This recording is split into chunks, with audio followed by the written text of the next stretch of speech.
Hi happy Friday routine தான் ஆரம்பிச்சிருச்சு. என்றைக்குமே ஃப்ரைடேனா லேடிஸ்க்கெல்லாம் ஸ்பெஷல் தான். என்றைக்குமே பூஜைலாம் செய்வோம் இல்லையா, அதே வேலையை தான் நானும் பார்த்துட்ருக்கேன். அண்டு இந்த கேட் இருக்கிறதுலையே அந்த கேட்டை நாங்கள் ப்ராப்பராக ஓப்பன் பண்ண முடியாது. ஓப்பன் பண்ணால் அடுத்த வீட்டுக்கு டிஸ்டர்பன்ஸ் ஆகும், அது வரையும் வரும். ஸோ கொஞ்சம் ஃபோல்ட் பண்ண மாதிரி வச்சுப்பேன். ஸோ க்ளீனிங்கெல்லாம் முடிச்சுட்டு கோலமெல்லாம் போட்டு வெளிப்புறம் நிலவாசல்கள்லாம் பூஜை செஞ்சுட்டு அப்புறம் வீட்டுக்குள்ளே வந்து பூஜை எல்லாம் முடிச்சுட்டு உட்காந்து பார்க்கும்போது அவ்வளவும் மனசுக்கு திருப்தியாக இருக்குது. அந்த மனமகிழ்ச்சி சொல்லவே முடியாது. அந்த பூஜைலாம் செய்கிறவங்களுக்கு அதை புரிஞ்சிக்க முடியும். ஒரு சில மீன்ஸ் ஒரு 5 months முன்னாடி நான் பிரம்ம முகூர்த்த பூஜைலாம் செஞ்சிட்ருந்தேன். அந்த பிரம்ம முகூர்த்த பூஜை செய்யும்போது எனக்கு நிறைய நல்லது நடந்திருக்கு. ஆனால் இப்போ ஒரு 2 மாதமாக என்னால் 4 மணிக்கெல்லாம் எந்திரிக்க முடியல. அப்போது நான் எந்திரிக்கும் போது எனக்கு அலாரமே தேவை கிடையாது. நானே எந்திரிச்சு என்னோடய தினசரி வேலைலாம் பார்த்துட்டு அப்புறம் பிரம்ம முகூர்த்த விளக்கெல்லாம் ஏற்றி நான் பூஜையெல்லாம் செய்வேன். ஆனால் இப்போ கொஞ்ச நாளாக என்னால் எந்திரிக்கவே முடியலை. என்னோடய சோம்பேறித்தனம்னு கூட சொல்லலாம். அந்த பிரம்ம முகூர்த்த பூஜை செய்யும்போது எனக்கு நிறைய நல்ல விஷயங்கள் நடந்திருக்கு. சும்மாலாம் சொல்ல கிடையாது, நிஜமாகவே எனக்கு நிறையா இதெல்லாம் நடக்குமான்ற விஷயங்களெல்லாம் என்னோடய வாழ்க்கையில் நடந்திருக்கு. இதெல்லாம் தெரிஞ்சுமே இப்போ என்னோடய சோம்பேறித்தனத்தினால நான் பிரம்ம முகூர்த்த பூஜை செய்யாமல் இருக்கேன். மற்ற பூஜைலாம் செஞ்சுப்பேன், கொஞ்சம் லேட்டாக இருந்துச்சு. 5:30 6 o'clockலாம் எழுந்திரிச்சிருப்பேன். ஆனால் பிரம்ம முகூர்த்த பூஜைன்னு சொல்கிறது ஒரு 4 o'clock எழுந்திரிச்சு 4:30க்குள்ளே பூஜை முடித்தால் தான் சரி. அந்த மாதிரி நான் செஞ்சுருக்கேன். என்னோடய கோரிக்கைகள் நிறைவேறியிருக்கு. ஸோ அந்த டைமில் என்னால் எந்திரிக்க முடியலன்னு சொல்கிறது தான் என்னோடய மிகப்பெரிய வருத்தமாக இருக்குது. இது சோம்பேறித்தனம்னு சொல்கிறதா இல்லை என்னன்னு சொல்கிறதுன்னு தெரியல.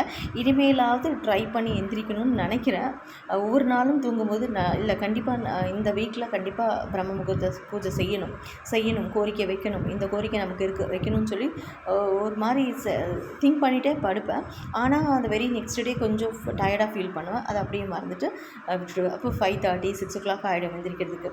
நார்மலாக என்ன பூஜை செய்வோமோ அதெல்லாம் செஞ்சுப்போம். ஆனால் பிரம்ம முகூர்த்த பூஜைன்றதை ரொம்ப மிஸ் பண்ணுறேன். இனிமேலாவது நான் வாழ்க்கையில் ட்ரை பண்ணி செய்யணும். அதனால் நிறைய பலன்களும் இருக்குது. நான் அனுபவிச்சிருக்கேன் அந்த பலன்கள் எல்லாம் என்னன்னு சொல்லி. அந்த பலனை அடைஞ்சவங்களுக்கு இது தெரியும். இந்த பூஜை செஞ்சால் இது நடக்கும்னு தெரிஞ்சுமே நம்ம செய்யாமல் இருக்கிறோன்னா இது நம்மளோட முட்டாள்தனம் தான் சொல்லணும். முட்டாள்தனம் தான், நிஜமாகவே இது முட்டாள்தனம் தான்.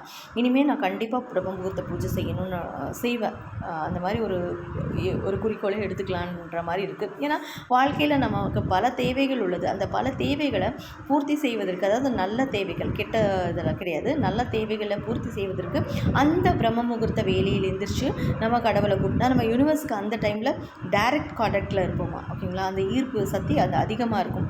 மற்ற டைமில் கடவுளை வேண்டதுக்கும் அந்த 4 o'clockலாம் வேண்டதுக்கும் நம்ம பிரார்த்தனைகள் எல்லாம் மடார்னு நிறைவேறுன்றது தான் அதோட அர்த்தம். ஸோ அந்த 4 o'clock எந்திரிச்சு நீங்கள் பிரார்த்தனை வச்சு பாருங்கள்.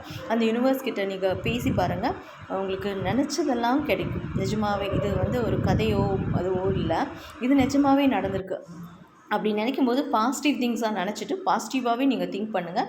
கண்டிப்பாக நீங்கள் என்ன நினைக்கிறீங்களோ அது நடக்கும். நீங்கள் நினைக்கிறது தான், உங்கள் மனசு தான் கடவுள்னு வச்சுக்கோங்களேன். நீங்கள் என்ன நினைக்கிறீங்களோ அது நடக்கும். நீங்கள் நெகட்டிவாக நினச்சா நெகட்டிவ் நடக்கும்.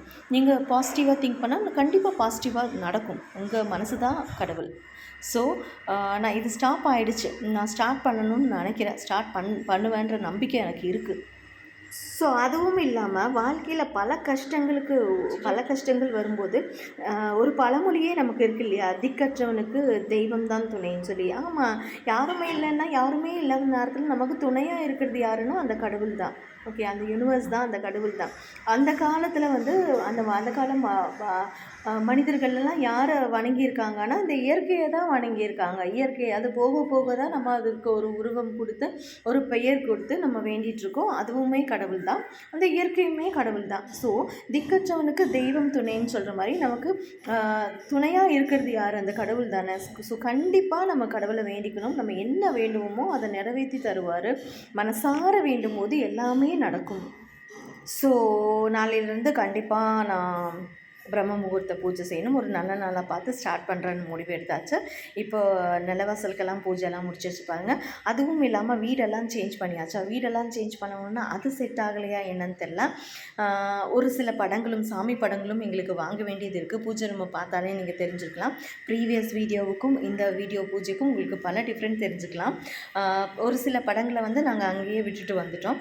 ஸோ எனக்கு ஒரு சில சாமி படங்கள்லாம் வாங்க வேண்டியது இருக்குது.